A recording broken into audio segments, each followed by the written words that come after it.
Okay, so let's jump into First Chronicles chapter 14. Yeah. This is where we see David really established as king, right there in Jerusalem. Yeah, he's settled in.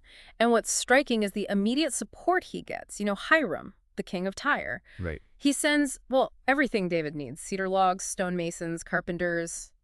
Basically, all the materials and skills for a royal palace. It really paints a picture, doesn't it? Recognition from neighbors. Exactly. And the source itself points out something important about David's perspective here. Uh-huh. It says David knew the Lord had established him king over Israel, and, crucially, that his kingdom was exalted. Well, not just for him. Ah, right.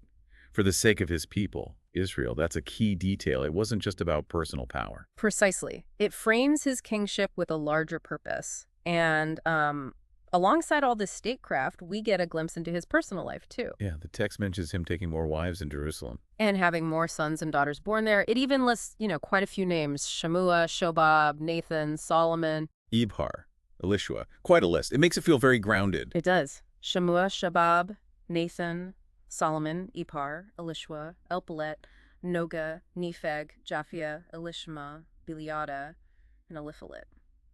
Real people, real family growing alongside the kingdom. But while being established and recognized, that often brings challenges. Oh, definitely. And that's where the main conflict of this chapter sort of kicks in. The Philistines. They hear David's been anointed king over all of Israel, not just Judah. And they react. They come up in force looking for him. The text says they spread out in the valley of Rephaim. A significant spot. So David's response here is really interesting. What's the first thing he does? He doesn't just jump into battle mode based on his own experience. He inquires of God. Asks directly. Yep.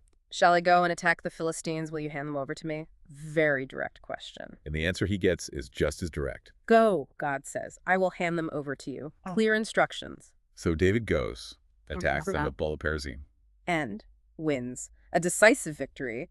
And his reaction afterwards is quite telling. What does he say? He names the place Baal-perazim, meaning Lord breaking through, and says, "As waters break out, God has broken out against my enemies by my hand." He gives the credit straight to God. And they also dealt with the Philistine idols left behind. Right, they burn them.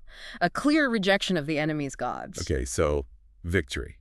But that's not the end of it, is it? Not at all. The Philistines regroup and, well, they raid the valley again. Same place. The same threat, same location. Yeah. You might think David would just say, okay, plan A worked, let's do it again. But he doesn't. And this is maybe the most fascinating part.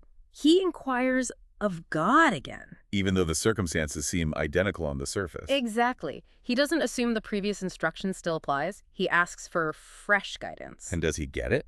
Yes, but it's completely different this time. God says, do not go straight up, which is likely what he did before. Okay, so what's the new plan? Circle around them, God tells him, and attack them in front of the balsam trees. A flanking maneuver, essentially. Wow, specific tactical advice. And wasn't there a sign involved too? Yes, very specific. God says to listen for the sound of marching in the tops of the balsam trees. Marching sounds in treetops. That's the signal. It means God has gone out ahead of David's army to fight. So David has to wait, listen, and then act on this unusual sign. And he does exactly that. He follows the command, circles around, waits for the sign, and then attacks. The result. Another complete victory. He strikes down the Philistine army all the way from Gibeon to Gezer, sweeps them out. So 2 victories against the same enemy in the same valley, but achieved through 2 totally different divinely given strategies. Precisely. And the chapter concludes by highlighting the consequence of all this. This fame spreading. Yes, David's fame went out into all lands, and significantly, the Lord made all the nations fear him.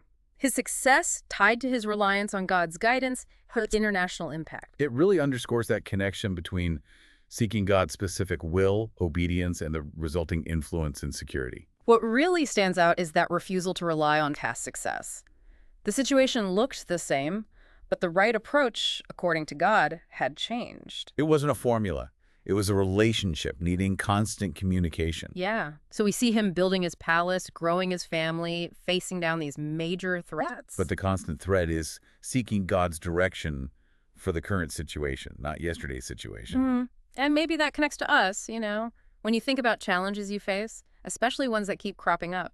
like the Philistines raiding the valley again. Right. Are you just automatically reaching for the strategy that worked last time? Or are you, like David, stopping to ask if maybe a different approach is needed this time? It's a powerful thought. Is the guidance static, or does it adapt? This chapter definitely suggests the latter, something to definitely mull over.